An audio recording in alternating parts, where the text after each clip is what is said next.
देश प्रेम में जिसने आराम को ठुकराया था, गिरे हुए इंसान को स्वाभिमान सिखाया था, जिसने हमको मुश्किल से लड़ना सिखाया था। इस आसमां पर एक ऐसा दीपक जो बाबा साहेब कहलाया था। जी हाँ दोस्तों, आज हम बात करने जा रहे हैं हमारे देश के संविधान दाता बाबा साहेब डॉक्टर भीमराव अंबेडकर के। तो चलिए दोस्तों स्टार्ट करते हैं। भारत को संविधान देने वाले महान नेता डॉक्टर भीमराव अंबेडकर का जन्म 14 अप्रैल 1891 को मध्य प्रदेश के एक छोटे से गांव में हुआ था। डॉक्टर भीमराव अंबेडकर के पिता का नाम था रामजी मोलाजी सकपाल और माता का नाम था भीमाबाई। अपने माता पिता के 14वें संतान के रूप में डॉक्टर भीमराव अंबेडकर का जन्म हुआ था। भीमराव अंबेडकर का जन्म महार जाति में हुआ था, जिसे लोग अछूत और बेहद निचला वर्ग मानते थे। बचपन में भीमराव अंबेडकर के परिवार के साथ सामाजिक और आर्थिक रूप से गहरा भेदभाव किया जाता था। भीमराव अंबेडकर के बचपन का नाम था रामजी सकपाल।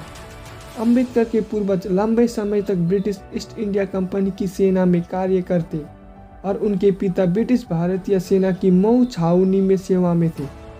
भीमराव के पिता हमेशा अपने बच्चों को शिक्षा पर जोर देते थे। 1894 में भीमराव अंबेडकर जी के पिता सेवानिवृत्त हो गए। इसके 2 साल बाद ही अंबेडकर की मां की मृत्यु हो गई। बच्चों की देखभाल उनकी चाची ने कठिन परिस्थितियों में रहते हुए की। रामजी सकपाल के केवल 3 बेटे बलाराम, आनंदराव और भीमराव और 2 बेटियां मंजुला और तुलसी ही इन कठिन परिस्थितियों में जीवित बच पाए। अपने भाइयों और बहनों में केवल अंबेडकर ही स्कूल की परीक्षा में सफल हुए और इसके बाद बड़े स्कूल में जाने में सफल हुए। अपने एक देशास्त्र ब्राह्मण शिक्षक महादेव अंबेडकर ने उनसे विशेष स्नेह रखते थे। उनके कहने पर अंबेडकर ने अपने नाम से सकपाल हटाकर अंबेडकर जोड़ लिया, जो उनके गांव के नाम अंबेड पर आधारित था।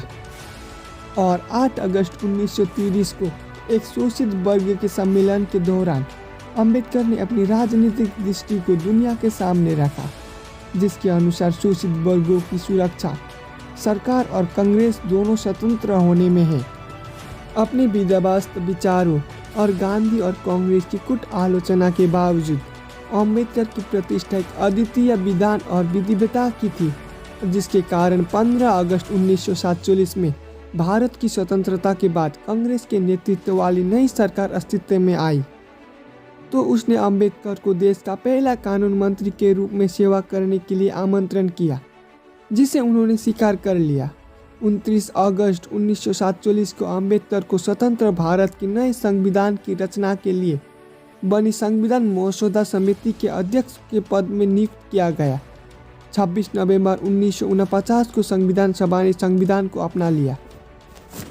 14 अक्टूबर 1956 को नागपुर में अंबेडकर ने खुद को उनके समर्थकों के लिए एक औपचारिक सार्वजनिक समारोह का आयोजन किया।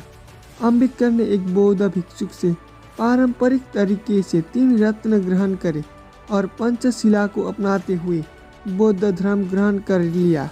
1948 में अंबेडकर ने मधुमेह से पीड़ित थे। जून से अक्टूबर 1954 तक वो बहुत बीमार रहे। इस दौरान वो नादनिक अवसाद और कमजोर होते दृष्टि से ग्रस्त थे।